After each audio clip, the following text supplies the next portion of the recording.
Hello everyone, welcome back to the channel. तो आज से मैं अपनी सोशियोलॉजी क्लास 12 की सीरीज़ स्टार्ट करने जा रही हूँ। अगर आप भी क्लास 12 सोशियोलॉजी पढ़ना चाहते हैं तो प्लीज़ चैनल को सब्सक्राइब करें ताकि आपको रोज़ नोटिफिकेशंस मिलती रहें और मैं रोज़ एक ना एक वीडियो ज़रूर डालूँगी क्लास 12 सोशियोलॉजी की। तो हम अपने इस चैप्टर से स्टार्ट करते हैं। जो फर्स्ट चैप्टर है वो सिलेबस में नहीं आता, इसलिए यही हमारा हर बार फर्स्ट चैप्टर रहता है, the demographic structure of Indian society. इसके बारे में हमको पढ़ना है। अब सबसे पहले ये इसमें बहुत शॉर्ट में नोट्स हैं, मैं आपको इस रिफ्रेशर में से पढ़ाऊंगी जिसकी वजह से आपका जल्दी से जल्दी जो वो टॉपिक है वो कंप्लीट हो जाए। अगर आप लोग चाहते हैं कि मैं एनसीईआरटी से स्टार्ट करूं, एनसीईआरटी की डिटेल्ड एक्सप्लेनेशन बनाऊं, तो ज़रूर बताना, नहीं तो इतना भी बहुत इनफ होता है। मैंने अपने 12th के जो एग्ज़ाम्स दिए थे उसमें ज़्यादातर इसमें से मतलब ये लगा लो 85% हमारा इस रिफ्रेशर कवर कर देती है, इसके नोट्स प्लस इसके एनसीईआरटी क्वेश्चंस जो हैं। तो चलिए स्टार्ट करते हैं। डेमोग्राफी होता क्या है? डेमोग्राफी एक सिस्टमैटिक स्टडी है कि हमारी कंट्री में, एरिया में, कम्युनिटी में कितनी पॉपुलेशन है उस कंट्री में, उसको एक सिस्टमैटिक तरीके से पढ़ना ही डेमोग्राफी होती है। जो ये डेमोग्राफी है इसको ग्रीक ओरिजिन से लिया गया है और दो वर्ड से मिलके ये बनी है। एक होता है डेमोज जिसका मतलब होता है पीपल, एंड एक होता है ग्राफिन जिसका मतलब होता है किसी चीज़ को डिस्क्राइब करना। ठीक है, लोगों को डिस्क्राइब करना कि एक कंट्री में इतने लोग हैं, एक एरिया में इतने लोग हैं, एक कम्युनिटी में इतने लोग हैं, तो इसी चीज़ को हम डेमोग्राफी बोलते हैं। दो तरीके की डेमोग्राफी होती है, एक होती है फॉर्मल डेमोग्राफी, एक होती है सोशल डेमोग्राफी। फॉर्मल डेमोग्राफी क्या होती है?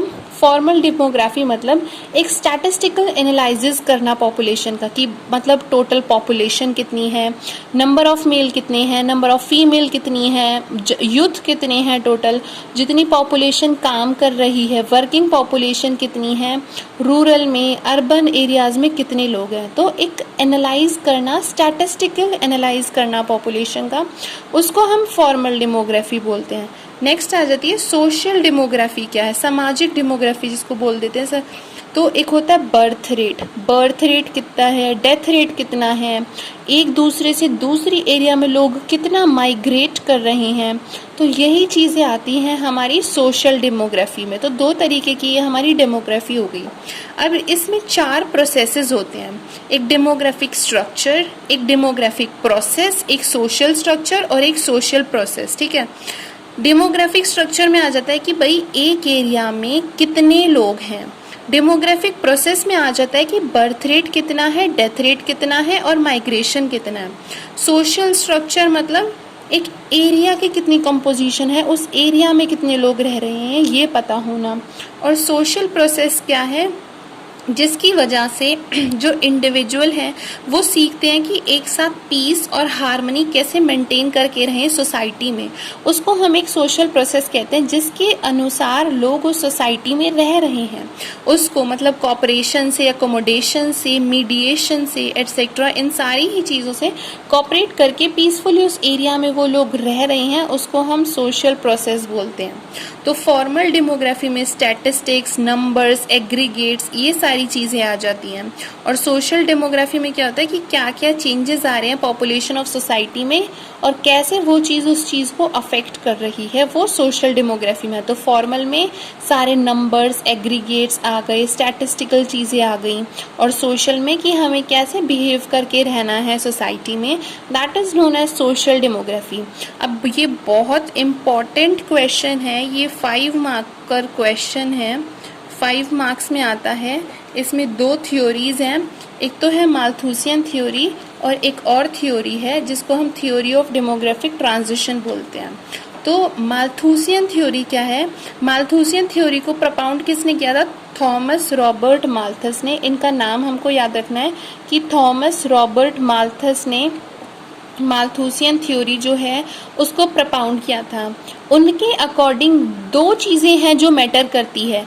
सबसे पहली चीज़ है population, first thing which matters the most is population, मतलब कि people, and second is means of substance, मतलब कि एग्रीकल्चर। ये 2 चीज़ें हैं जो बहुत इम्पॉर्टेंट हैं हमारी सोसाइटी के लिए। पॉपुलेशन पॉपुलेशन का मतलब people and means of substance का मतलब एग्रीकल्चर। अब उसके अकॉर्डिंग जो पॉपुलेशन है वो बहुत ज़्यादा ग्रो हो रही है ज्योमेट्रिक प्रोग्रेशन में। ज्योमेट्रिक प्रोग्रेशन जैसे कि 2, 4, 8, 16, 32, फिर 64, मतलब बहुत ज़्यादा पॉपुलेशन जो है वो बढ़ रही है, अनकंट्रोलेबल हो रही है।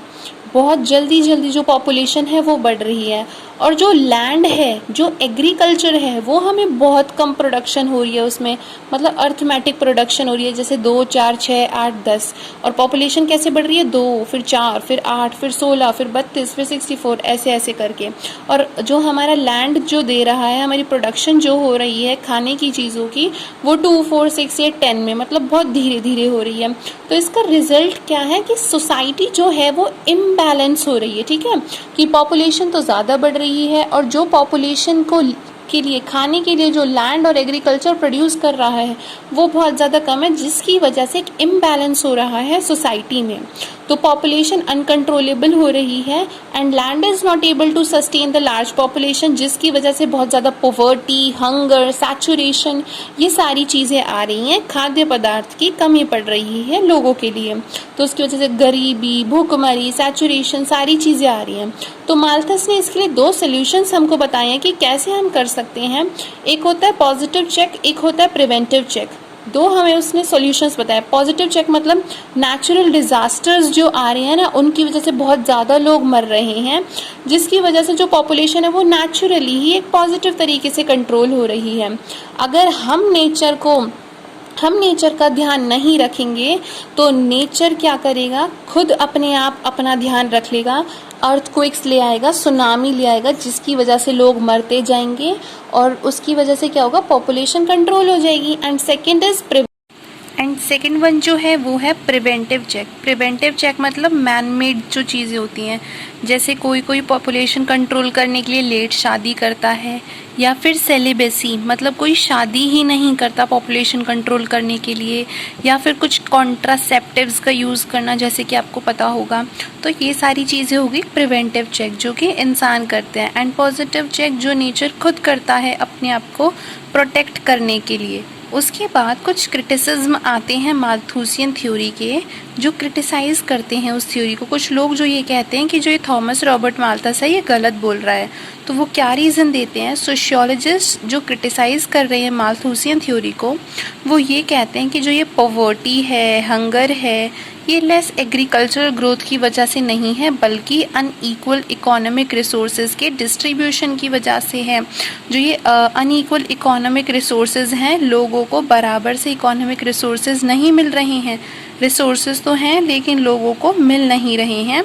पॉवर्टी या हंगर इसका रीज़न नहीं है। तो ये क्रिटिसिज्म बोलते हैं माल्थूसियन थ्योरी के। तो इस वीडियो के लिए सिर्फ इतना ही। पार्ट 2 वीडियो में हम अपनी next theory of demographic transition पढ़ेंगे। Part 2 will come soon. Thank you and have a nice day, and please subscribe the channel and click on the bell icon.